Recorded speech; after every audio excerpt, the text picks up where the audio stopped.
Kita udah siap belum menurut Pak Dharma? Indonesia udah siap belum kalau terjadi yang diingatkan Pak SBY kemungkinan ada perang dunia ketiga? Iya, terkait dengan stabilitas nasional Indonesia. Kita udah siap belum dengan segala sesuatu? Nggak siap. Kita nggak siap. Kita nggak siap. Orang kita ikut skenario. Dunia ini dikendalikan oleh sistem kapitalis. Sehingga orang yang punya kapital saja yang bisa hidup. Yang nggak punya kapital, nggak punya modal di balik sistem itu sendiri. Artinya selama ini demokrasi tidak real tidak, bagi Anda? Tidak. Setelah saya paham. Kalau drama berarti ada sutradaranya dong. Iya. Oh. Faktanya demikian, bukan? Sekarang pemerintahan sekarang juga ada sutradara. Saya buka ya. Iya. COVID skenario siapa? Detail nih. Ya, saya disclaimer ya, bukan somasi hukum, tetapi somasi etik. Saya melihatnya begini, tidak selamanya persoalan harus dibawa ke ranah hukum. Seandainya Bang Panji mau ketemu gimana? Tadi gue udah tanya. Pertemukan saya di tempat ini. Nah, catat. Panji Pragiwaksono, kami dari tim Bikin Terang mengundang Abang untuk berdiskusi bareng dengan Pak Dharma Pongrekun di tempat ini. Nanti yang ditanya sama Mas Panji, tiketnya mana?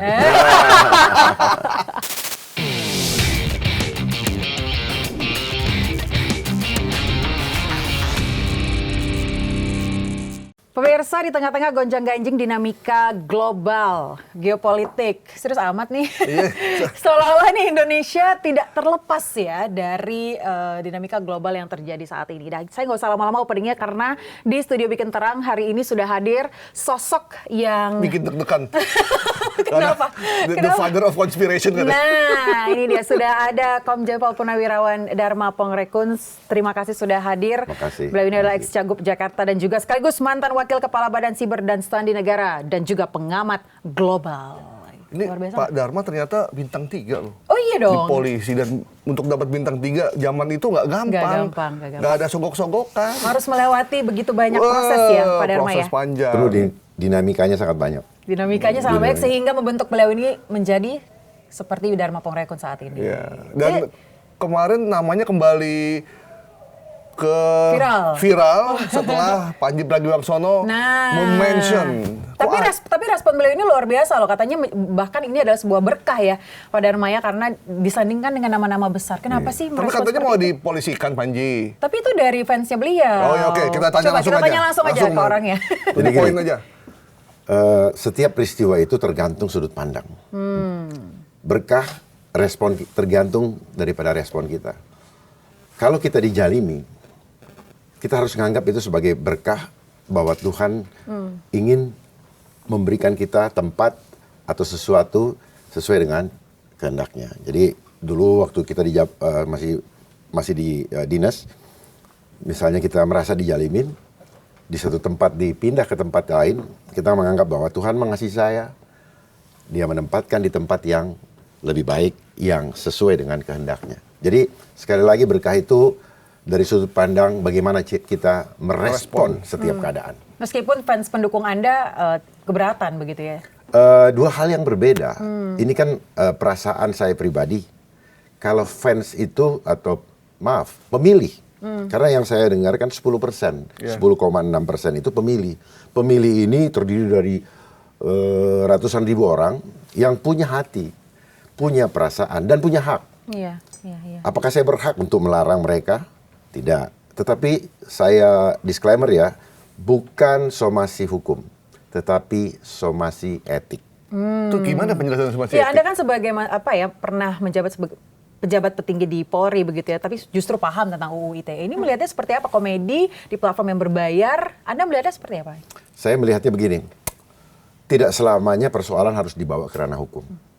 Karena soul atau jiwa atau roh hukum yang kita anut sebagai hukum nasional saat ini, itu impor. Bukan sungguh-sungguh menggambarkan jiwa ketimuran dari bangsa kita. Jiwa ketimuran dari bangsa kita itu selalu diselesaikan secara mufakat dan musyawarah. Itulah kenapa para pemilih kami itu mengajukan somasi etik. Untuk apa? Untuk menyamakan persepsi, sekaligus klarifikasi, untuk saling mengisi, untuk saling meluruskan, dan menjadikan tempat itu ruang klarifikasi atau diskusi itu menjadi cara untuk mempererat hubungan di antara anak bangsa. Nah, biar jelas nih, somasi etik itu nanti ujungnya apa? Pak Itu Dharma? tadi saya sudah jelaskan. Untuk membangun persamaan persepsi menuju kepada persatuan anak bangsa bagi penyelamatan kesadaran rakyat. Berarti kalau one day Panji datang untuk silaturahmi ke Pak senang Dharma, sekali, ya? senang sekali. Oh, jadi tidak dipanggil polisi ya maksudnya ya? Iya, jelas tidak. Karena tadi saya sudah sampaikan, kebiasaan kita mengikuti pola homo homini lupus. Kita disuruh senang untuk saling cakar-mencakar dengan orang lain. Itulah sistem yang kita lewati selama ini. Mulai dari sekolah, disuruh bersaing. Paham kalau hukum yang awal kita adalah pemahaman hukum dari hukum kolonial. Sehingga mind frame kita itu dibawa, digiring untuk saling menyalahkan, untuk saling ngebully, untuk saling nusuk, saling apa. Karena kan Ini kan semua acara ini pun itu kan bagian daripada industri. Paham nggak industri? In di dalam das itu debu. Berarti banyak riak-riak debu di situ. Jadi wajar saja. Benar. Apalagi media senangnya apa? Bad news is a good news. Siapa yang membuat tagline itu? Ya mereka yang punya sistem. Saya mau ngajak berpikir juga loh ya. Jangan cuman kalian yang bisa bertanya. Betul. Saya Ini juga saya suka nih. saya juga ingin mencoba pemahaman Iya. rekan-rekan supaya apa? Supaya kita sama-sama menyatukan persepsi untuk mencerdaskan. ini berarti Bang Panji harus nonton nih. Betul. Ternyata Bang Dharma nggak seperti yang dibayangkan, nggak mau lapor polisi kok. Iya, benar sekali. Udah berkomunikasi belum sama Bang Panji? Belum, saya nggak punya kontaknya. Saya kan merasa bukan orang terkenal, Pak. Tapi artinya Pak Dharma ini menghargai juga para pendukungnya ya, yang memilih meskipun hanya 10% pada saat itu. Itulah demokrasi. Itulah demokrasi. Itu demokrasi. Nah, bicara soal demokrasi ini kan katanya dari DPRD ada soal pemilihan yang tidak langsung ya. Ini apakah menurut Anda ini akan mengganggu terkait dengan calon-calon yang independen seperti Anda nih ke depannya? Calon independen adalah merupakan alarm bagi sistem demokrasi. Independen artinya ingin keluar dari cengkraman demokrasi teater, ya, demokrasi teater yang penuh dengan sandiwara, gitu ya. Kok ketawa sih, Mas? Dramaturgi maksudnya. Ya, jadi setelah saya pahami di dunia kapitalisme, maka demokrasi yang kita laksanakan selama ini adalah demokrasi teater. Drama demokrasi. Rakyat dimanfaatkan untuk kepentingan di balik sistem itu sendiri. Artinya selama ini demokrasi tidak real tidak, bagi Anda? Tidak. Setelah saya paham. Kalau drama berarti ada sutradaranya dong. Iya. Oh. Faktanya demikian, bukan? Sekarang pemerintahan sekarang juga ada sutradara. Anda sudah mengidentifikasi itu? Nah, dan ibu bapak juga sudah tahu. Nggak tahu. Ya, itulah nggak tahu ini adalah modus operandi untuk menutupi mens rea. Kena deh. Dapat tuh barang. Kan?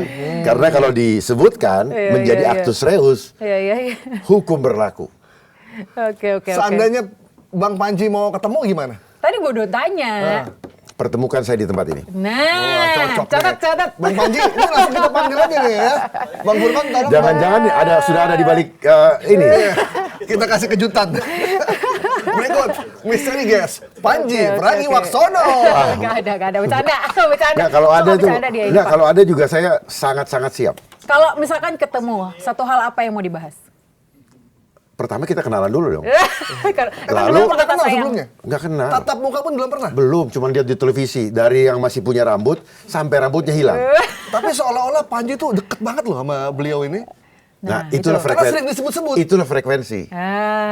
Itulah frekuensi. itu dia. Menghubungkan orang-orang yang satu frekuensi. Berarti kita undang sekarang ya, buat Bang Panji Pragiwaksono, kami dari tim Bikin Terang, mengundang Abang untuk berdiskusi bareng dengan Pak Dharma Pongrekun Iya, di tempat ini. Nanti yang ditanya sama Mas Panji, tiketnya mana? Oke, balik lagi. Kita bahas tadi udah soal ini ya. Sekarang kita masuk ke isu kebangsaan dan juga kedaulatan negara yang juga ini menjadi poin penting dari nama seorang Dharma Pongrekun. Anda sebagai mantan yang pernah menjabat di BSSN melihat apa sih maksudnya kedaulatan negara itu apa maksudnya? Kedaulatan negara ketika negara itu punya wibawa karena mandiri. Pertanyaannya, masihkah bangsa kita punya wibawa dengan rakyat 68% kemiskinan terjadi? Apakah kemiskinan ini terjadi karena sekedar kelihatan rakyat malas atau tidak bekerja? Ataukah kemiskinan ini akibat ketergantungan terhadap sistem yang dimainkan secara terstruktur, sistematis, dan masif? Maksud Anda itu menjadi ancaman bagi kedaulatan bangsa? Dia bekerja seperti itu. Itulah ancaman pengambilan kedaulatan, hilangnya kedaulatan tanpa perang fisik. Kedaulatan itu runtuh karena dari dalam atau karena dari luar? Dari luar bekerja sama dengan dalam. Waduh. Karena semua program-program yang dijalankan oleh pemerintah kita, tidak ada satupun yang genuine dari hasil pemikiran anak bangsa untuk kepentingan lokal, untuk kepentingan rakyat sepenuhnya.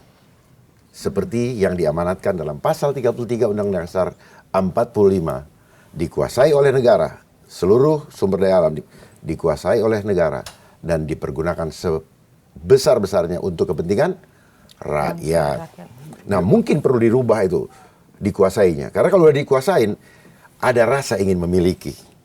Harusnya dijaga untuk dikelola sebesar-besarnya untuk didistribusikan bagi rakyat dikelola Indonesia. bahasanya. Tapi jarang-jarang loh penyaluran Polri ngomongnya kayak gini. Lo kan beliau ini paham sekali dengan policy, undang-undang dan lain sebagainya. Oke, Itu tugasnya. jadi saya kalau ngomong kedaulatan saya jadi kita harus yang update sekarang. Saya pengen pindah pendapat soal bagaimana Presiden Donald Trump memainkan kekuasaannya dengan merebut kedaulatan negara lain dengan menculik presiden dan istrinya di kamar tidurnya. Apanya itu? Ya. Yang ingin ditanyakan apa? Ya. Tadi kan cerita tuh. Ya. Bagaimana melihat kedaulatan suatu negara gampang direbut begitu saja? Memang hampir-hampir negara tidak berdaulat. Seluruh negara yang berada yang menjadi anggota United Nations, kedaulatan mereka tergantung kepada sistem adidaya. PBB adalah non-state actor, bukan suatu negara. Tetapi dia mengontrol setiap negara. Ayo masuk, kita buat organisasi untuk begini-begini, tetapi semua ketentuan yang ada di setiap negara, termasuk Indonesia, digodok di sana. Semua polisinya. Makanya dari sana ada underbawnya UNICEF, UNESCO, WHO, ILO, IMF, World Bank, FAO, bla bla bla bla dan sebagainya. Termasuk sistem pendidikan di kita diatur oleh UNESCO. Ini abang ngomong seperti ini ada datanya atau infonya dari mana, bang? Bukan data. Saya mau mengajar kita semua. Ya. Saya tidak mengkritik, tapi ini adalah kritis. Bedakan kritik dengan kritis. Kritis itu adalah melakukan analisa dan dengan melihat fakta yang ada. Itu makanya kenapa ada orang-orang yang dikirim ke luar negeri atas nama dengan judul beasiswa. Di mana mereka ntar pulang ke Indonesia kembali harus melaksanakan sebagai imbalan daripada dana-dana yang sudah digratiskan selama ini. Sehingga pola pikirnya masuk ke negara kita. Semua pola pikir impor dan merubah seluruh kehidupan bangsa. Sehingga kita lupa terhadap jati diri bangsa. Model import. Rambut Mbak juga import. Enggak, saya jadi diri saya sendiri aja. Iya, tapi import. Tapi kan bang, itu sebagai satu negara yang saling berhubungan satu sama lain, kita tidak bisa terlepas dari itu. Boleh, kan? Tetapi jangan didominasi. Bekerja sama boleh, tapi kita harus setara. Bukan didominasi dan ada transparansi. Jelas ya? ketika ada sebuah hal yang didominasi, maka itu yang akan akhirnya Itu bukan menjadi kerjasama namanya. Itu perdayakan. Diperbudak. Ya. Malah perbudakan. Iya, kesetaraan itu penting. Namanya kerjasama. Kalau kerjasama tidak setara, berarti jadi follower. Iya, betul. Makanya orang-orang seneng punya follower. Ada statement Anda terakhir yang mengatakan siaga 7 hari itu ya akan mati listrik dan lain sebagainya. Ini statement yang viral di mana-mana. Bahkan ada satu akun IG yang berikut, kami sudah menyiapkan panic kit. Jika 7 hari mati listrik seperti yang disampaikan oleh Dharma Pongrekun. Terus disiapin tuh ini. Betul. Apakah ini menurut Anda imbas dari dinamika global yang sedang terjadi, mungkin menuju World War III, atau seperti apa? Apa dampaknya untuk Indonesia? Sebenarnya kan ini bukan hal baru. Contoh yang paling gampang ketika terjadi belum lama ini di Bali. 2 hari kalau nggak salah sempat mati lampu. Tapi bukan Indonesia sering mati lampu ya Pak Dharma? Di Medan sering banget mati lampu. Gini ya, mati itu kan keadaan. Oke. Tidak mungkin mati kalau nggak ada proses menuju kematian kan gitu.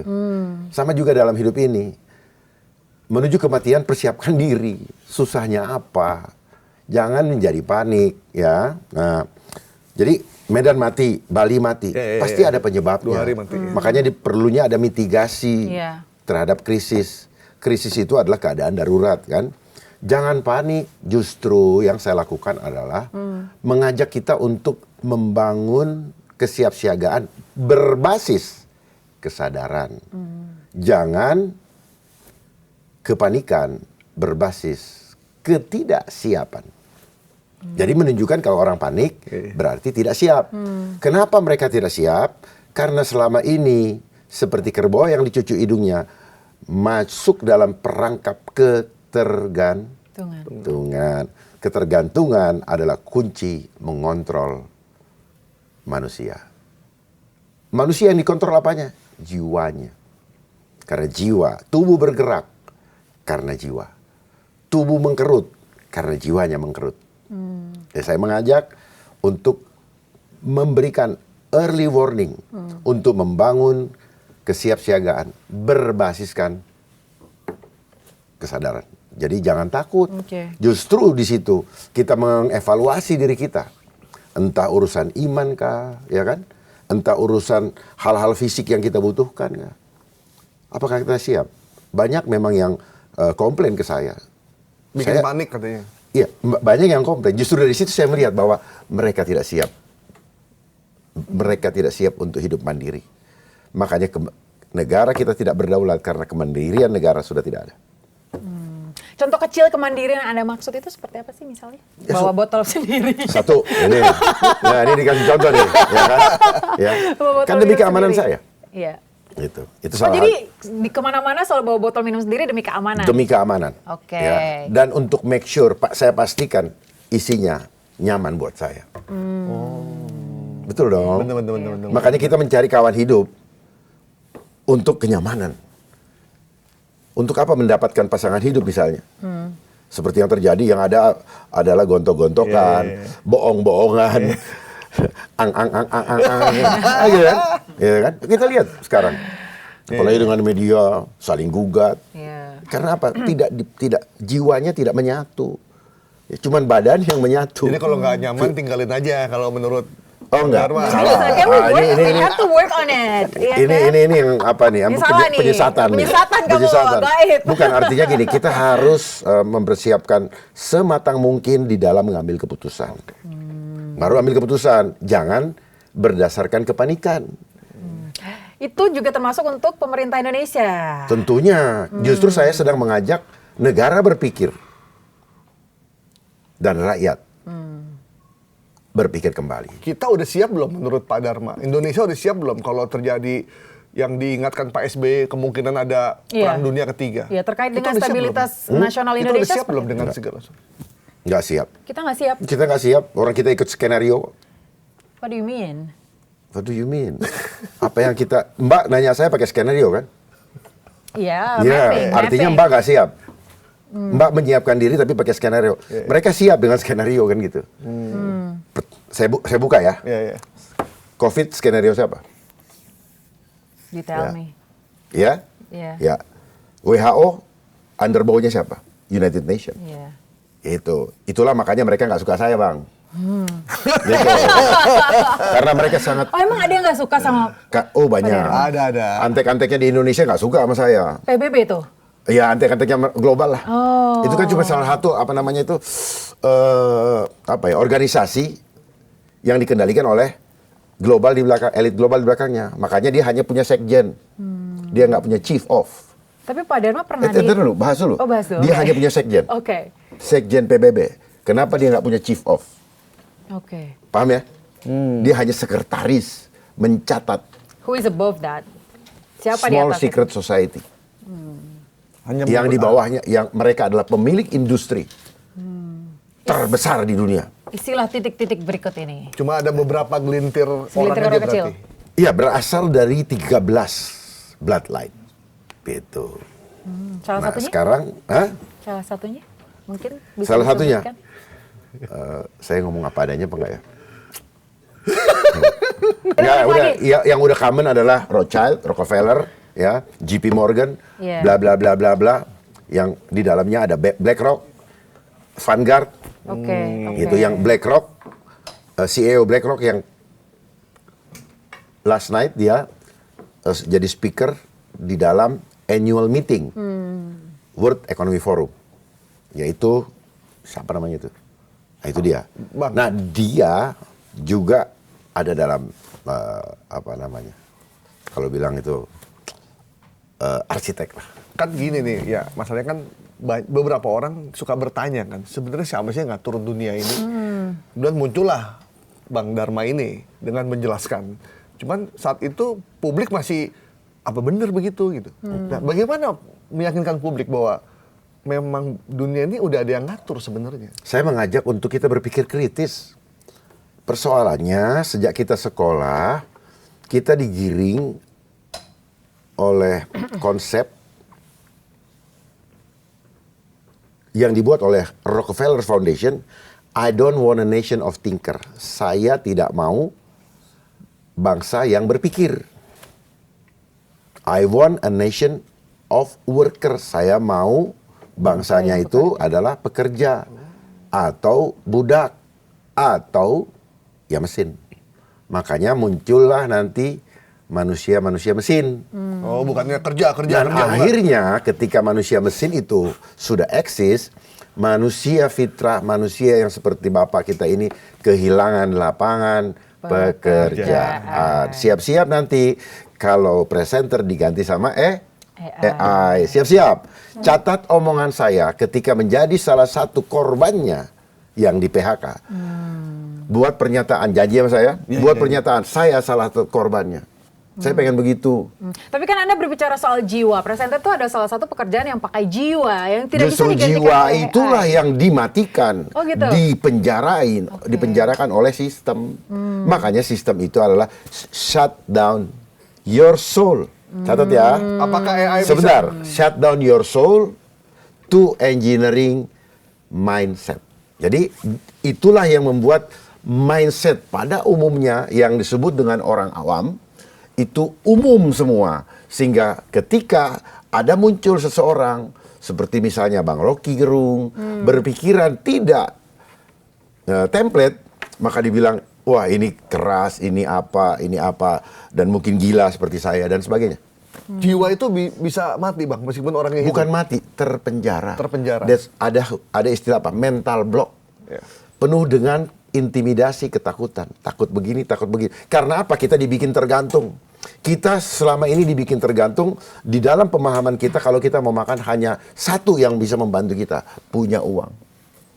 Mereka kunci, mereka mainkan uang itu sebagai media yang disebut dengan currency, lalu mereka kontrol supply and demand-nya juga, mereka kontrol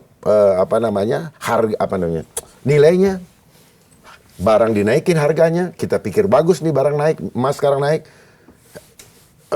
harganya makin naik, itu artinya apa? Nilai daripada rupiah semakin menurun.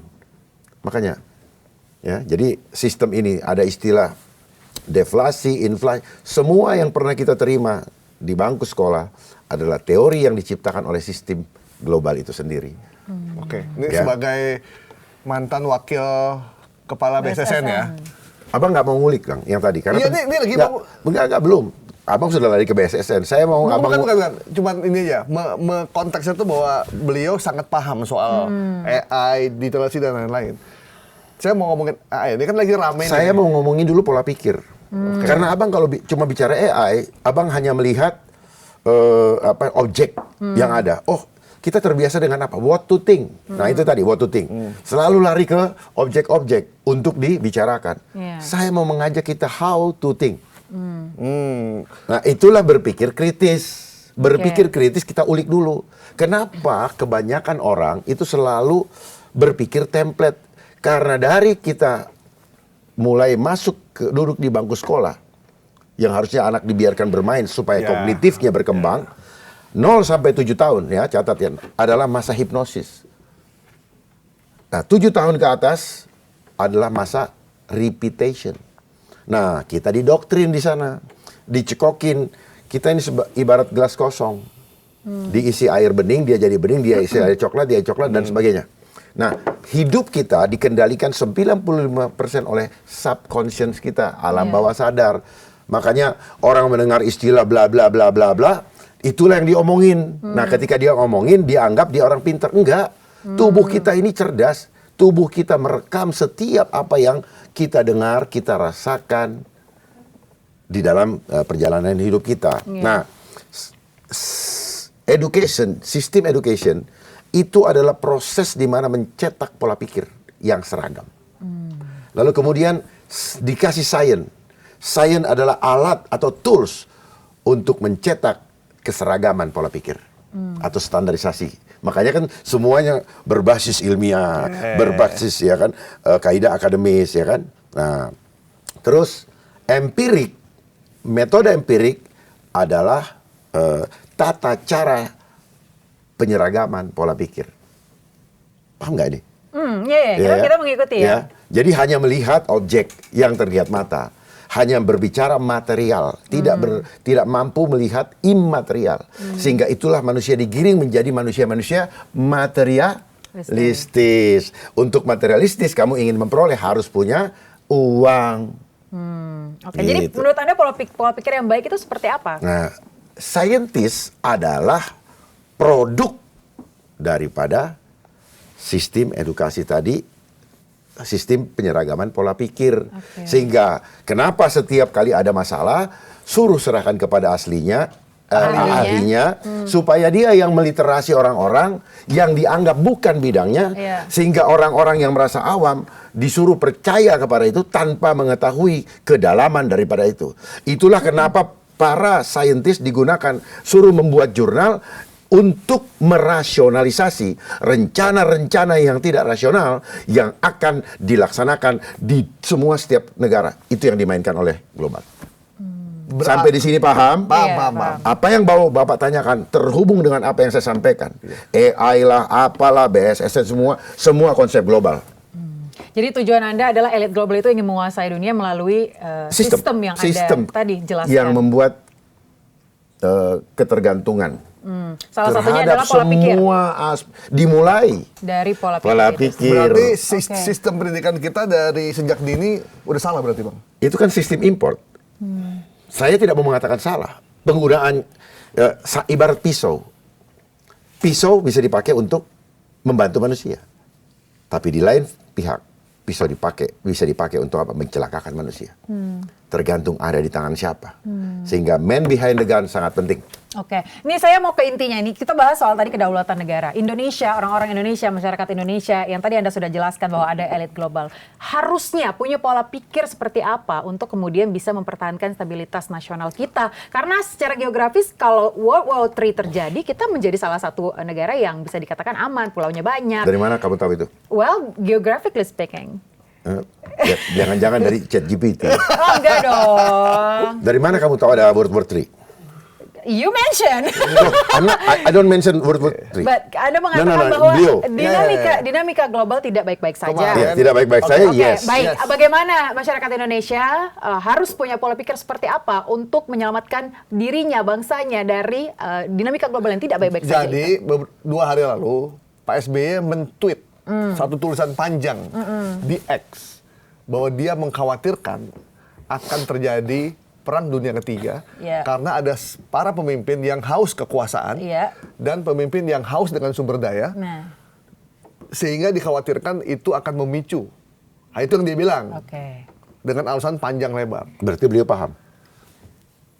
Berarti beliau paham. Ya, beliau paham. Kenapa beliau paham? Karena beliau melewati proses yang cukup panjang selama 10 tahun. Bahkan sebelumnya pernah sekolah di Georgia, Amerika.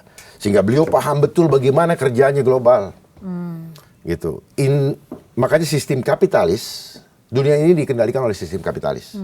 Sehingga orang yang punya kapital saja yang bisa hidup. Yang nggak punya kapital, nggak punya modal, modar. Untuk punya kapital atau punya modal harus terkoneksi dengan ordal. Beliau paham betul itu. Makanya oligarki selalu terkoneksi dengan penguasa. Nah, kenapa beliau paham? Karena beliau tahu betul bahwa dunia ini dikendalikan oleh sistem yang berkuasa. Siapa yang sistem yang berkuasa? Ya, adidaya. Adidaya tidak mengenal veto, dia punya hak veto. Dia juga jadi anggota keamanan PBB. Ya, sekali lagi ada PBB. Itulah bukan kebetulan United Nations berkedudukan di Amerika. Bukan kebetulan. Karena Amerika adalah negara yang dikendalikan oleh industri-industri besar. Sehingga para pemimpinnya harus mengikatkan diri untuk berjanji dulu. Ya, mungkin sumpah darah untuk sebelum jadi presiden. Kalau ada perjanjian yang dilanggar, contoh John F. Kennedy, Ronald Reagan, dan sebagainya. Jadi kalau yang aman-aman aja berarti masih nurut-nurut aja. Makanya banyak orang yang mulai melenceng atau tidak mau mengikuti agenda kontrol global biasanya hilang dengan berbagai macam alasan. Mati secara misterius. Menurut Abang, Donald Trump itu mengikuti agenda atau dia melawan dari agenda global? Kita harus waspada, dunia ini panggung sandiwara. Seringkali kita melihat awalnya baik, tiba-tiba kok begini. Ya, kita alami di negara kita. Kita melihat seseorang yang lugu. Akhirnya apa? Di akhirnya banyak orang mencerita. Muncullah istilah, sakitnya kita tuh di sini rakyat. Ya kan? Nah, kita harus paham ini. Ya saya ini. Akhirnya apa? Kenapa? Kutipu kau, kan gitu. Nah, dunia adalah panggung sandiwara. The world is a stage. Kita semua memerankan peran. Bapak sebagai host, saya sebagai tamu. Ya. Termasuk di dalam organisasi pemerintahan. Ini bekerja untuk ini, bekerja ini. Seringkali rakyat melihat mereka bekerja luar biasa. Show yang terjadi, show must go on. Tetapi udang di balik batu tidak pernah ada yang tahu. Sebenarnya untuk kepentingan rakyat atau terkoneksi dengan kelanjutan agenda global.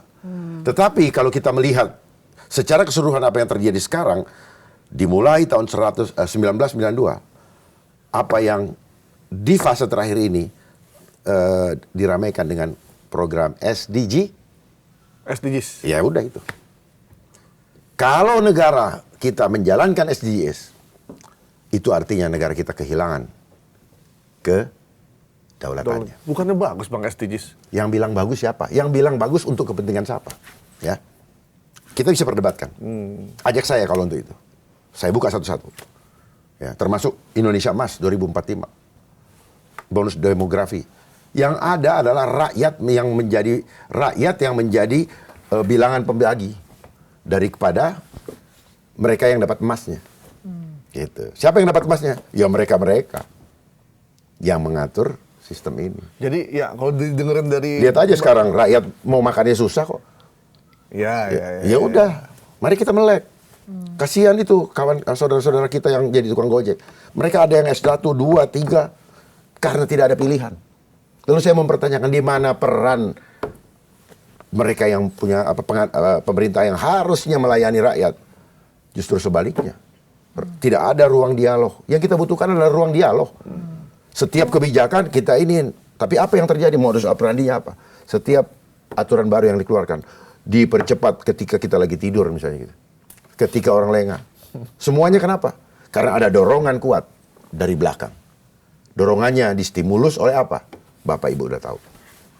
Jadi intinya masyarakat ini harus Tahu ya, punya... tahu ya maksudnya? Ngerti. Tapi harus kita jawab di sini, Kak. Enggak. Saya butuh pernyataan mengerti. Mengerti. Karena apa? Saya juga ingin challenge, jangan kalian cuma mewawancari saya, tapi kalian juga punya wawasan untuk apa? Punya tanggung jawab yang sama terhadap rakyat Indonesia. Betul sekali. Jadi intinya masyarakat ini harus kritis ya? Saya mau mengajak, ya kritis. Karena kritis itu baik. Kritik boleh, tetapi harus konstruktif, bukan destruktif.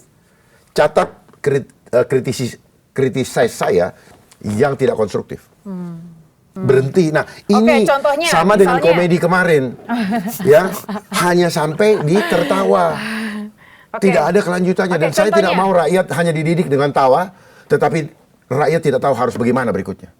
Ini adalah pembodohan. Tapi kan Bang, tanggung jawab supaya rakyat lebih bagus bukan cuma milik seorang komedian kan? Oh, bukan, maksud saya jangan hanya berhenti dari bagus. Oke, bagusnya di mana? Mari kita breakdown. Oke, contohnya. Itulah namanya berpikir kritis. Kita melihat pola. Nah, kenapa harus ada itu? Karena saya sangat paham. Semua yang ini kan dasarnya ketika kemarin pilpres debat di pilpres kan, ya kan? Ya. Sebutkan kan?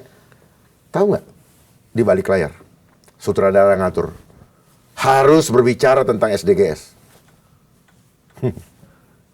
Terus apakah itu pemikiran anak bangsa? Ya. Oke.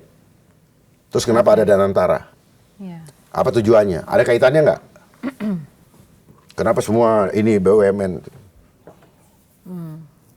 Waktu tidak pernah disampaikan, kan gitu. Gitu. Kira-kira kalau yang terpilih misalkan presiden yang lain akan menjalankan hal yang sama seperti sekarang nggak? Sama. Ini kan cuma cocok harga apa enggak? Jadi bagaikan pemilihan gini, kayak tender, memperebutkan agen tunggal untuk mengelola anggaran negara dari restu dari prinsipal. Sampai di sini paham ya? Ya. Paham nggak? Paham. Jadi menurut Anda apakah agen ini bisa dihentikan? Mbak punya mata gampang. Gitu. Saya mencoba memahami karena analisisnya ini dalam banget gitu loh. Saya kan tadi bilang, saya mengajak melihat akar, jangan melihat daun. Seolah-olah kalau penjelasan dari Abang ini, kayaknya para pemimpin itu kan persepsi seolah-olah. Iya. Persepsi saya ya. Menurut keyakinan saya nih. Masuk ke dalam. Iya. Masuk ke dalam. Ya, oke, kita sehingga berubah persepsinya. Bukan gini, Bang. Seolah-olah pemimpin bangsa kita ini itu gampang banget dioyak-oyak oleh kekuatan global. Ya. Kan kita punya, masa anak bangsa nggak punya, ini punya harga diri, punya prinsip. Idealisme, punya prinsip kayaknya. Kalau punya harga diri, korupsi nggak jalan. Ada aja lagi jawabannya. Loh, kita harus saya ngajak berpikir cerdas. Korupsi nggak jalan. Kenapa korupsi jalan? Karena diajar dari sekolah untuk korupsi. Korupsinya di mana? Boleh nyontek asal tidak ketahuan. Apa yang dikorupsi? Angka.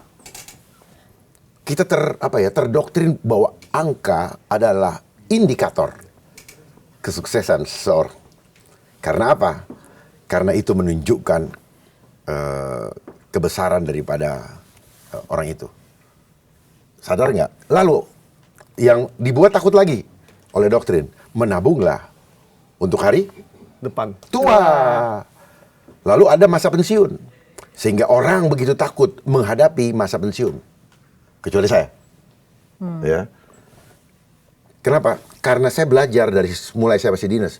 Ternyata kita dibangun dengan value yang salah. Kalau ada jabatan, pangkat, harta, saya merasa berarti. Itu adalah manipulasi. Itu deception yang membuat banyak orang salah langkah di dalam hidupnya. Walaupun dia banyak harta, dia hidupnya tidak tenang. Karena apa? Karena sistem mengosongkan jiwa orang itu. Karena kosong, dia butuh validasi, dia masukkan untuk mengisi, memuaskan dirinya dengan materi. Untuk mendapatkan materi, dia harus punya angka-angka tadi. 1 bulan, 2 bulan selesai, dia akan cari lagi yang lain. Tidak akan pernah puas. Orang bilang apa? Dia tidak pernah merasa kaya. Karena hatinya kosong, miskin hatinya. Karena hatinya tidak mengenal jati dirinya, bahwa dia datang ke dunia ini bukan untuk bersaing. Tetapi untuk apa? Untuk saling bergandengan tangan. Untuk saling melengkapi. kita adalah makhluk Homo homini socius. Tetapi sistem dunia menggiring kita Homo homini lupus. Homo homini lupus, manusia menjadi serigala, manusia yang lain. Homo homini socius, manusia menjadi sahabat, teman dengan yang lain. Ini yang digiring, makanya saling bersaing, saling sikut-sikutan. Itulah yang terjadi. Hukum juga menjala karakter-karakter busuk yang sudah dicetak oleh sistem. Nah, hukumnya pun hukum busuk. Karena apa? Selalu melihat bahwa manusia ini pasti berbuat jahat. Tinggal ditunggu. Nah, orang-orang yang menjalankan hukum ini juga produk ikan busuk. Karena apa? Dia bisa pelintir itu, gitu. Demi apa? Demi angka. Apa yang tidak bekerja berantem sekarang karena angka? Semua berantem karena angka. Ada yang membela, mau benar mau enggak, yang penting gue dapat angka. Hajar, kan gitu. Kita lihat di Aiman itu. Woi, ya iris kuping saya kalau nggak ada dapat angka. Gitu. Ada yang memang betul. Ada yang karena terima angka besar. Dan hidup mati dia tergantung kepada angka, bukan tergantung kepada Sang Ilahi. Itulah kenapa ada COVID kemarin. Tujuannya untuk mereduksi iman-iman orang. Supaya takut sama yang namanya virus, bukan takut kepada Sang Pencipta. Kematian kita bukan disebabkan oleh virus. Kematian kita hanya tergantung kepada restu Ilahi, kapan dia panggil kita pulang. Itu yang harus ditanamkan. Jadi kesiapsiagaan yang saya bangun adalah untuk membangunkan kesiapsiagaan berbasiskan kesadaran jiwa. Wah, kita ini kuliah sore kita nih ya. Ini berapa SKS nih? Berapa SKS? Cuma Bang, tapi kan ini kita menghadapi realita yang anak-anak muda kita mungkin tidak bisa melakukan kritis seperti Abang. Bukan tidak bisa, dibuat tidak bisa oleh sistem. Iya, maksudnya gini loh. Enggak, biar tahu. Oke, Saya tahu. Iya, realita yang ada, realita yang di engineering. Tahu nggak? Sehingga mereka jadi begitu. Akhirnya kita melihat mereka tidak bisa. Saya juga sama melewati proses yang sama. Ya, tetapi ketika disitulah tanggung jawab orang tua. Ya. Masalahnya orang tua sekarang dengan anak sudah tidak solid. Akibat apa? Akibat gadget. Jadi jangan kita hanya melihat masalah ini kok begini, tetapi tidak dicari sumber masalahnya. Tidak ada kehangatan di dalam keluarga. Gitu. Tidak ada kehangatan di dalam keluarga. Masalah diselesaikan, ini duit, lu pergi. Ini handphone, bayi handphone, ini namanya digital parenting. Mari kita sama-sama kembali kepada manusia fitrah. Ya, jangan mengejar modern, tetapi akhirnya apa? Kita menjadi manusia yang berjiwa seperti binatang, serigala. Selalu ingin memakan orang, selalu ingin menjelekkan orang, selalu ingin menghukum orang. Tanpa mengetahui bahwa ketika kita punya hati seperti itu, kita adalah penjahat juga. Hanya belum ketangkep saja. Baik, Pak Dharma, ini terakhir ya. Jika Anda punya, belum selesai, kalau Anda punya, saya ini penting sekali. Saya pengen tahu dari semua hal cepet banget sih. Nanti kita ngobrol di balik layar ini ya. ada part 2 Bang. Tenang aja, ada part 2-nya. Ada part 2 aja. Pak Dharma, ini kita selalu penasaran. Jika Anda punya satu kekuatan aja, apa yang ingin Anda rubah di Indonesia ini? Satu kekuatan. hal. Saya nggak punya kekuatan. Just in case you have. Dari Jika sekian, Anda punya kekuatan. dari sekian kegelisahan, kan kita ngeliatnya Iya, kegelisahan benar. kan. Ini kan muncul dan kegelisahan Abang berusaha dijelaskan kepada kita, yang supaya kita berpikir kan, bukan ikut gelisah loh. Buat kita berpikir kritis yang abang bilang. Yeah. Yes. Yeah. Gitu maksudnya. Ya, catat ya, udah berpikir kritis. Udah nangkep dari saya, udah satu frekuensi. Jika Cuman harus agak dalam lagi tuh. jika Abang diberi kekuatan atau diberi kekuasaan kali ya. Kekuasaan. Oleh siapa? Oleh masyarakat. Oleh global. Atau kepercayaan oleh Kalau masyarakat. oleh global jangan harap. Oke. Nah, bukan oleh global. Nah, sekarang gini, kalau sungguh-sungguh itu mari kita shake hand dulu. Oke. Gitu. Sama global? Hah? Enggak dong, sama rakyat. Oke, Gitu. baik. Ya. Tapi jawabannya apa nih jadinya? Jadi gini ya, sistem politik yang ada membuat rakyat tidak berdaulat. Karena sistem politik yang di-create setelah reformasi terutama, itu sangat kuat untuk kepentingan pemodal. Pemodal sehingga rakyat ditinggalkan.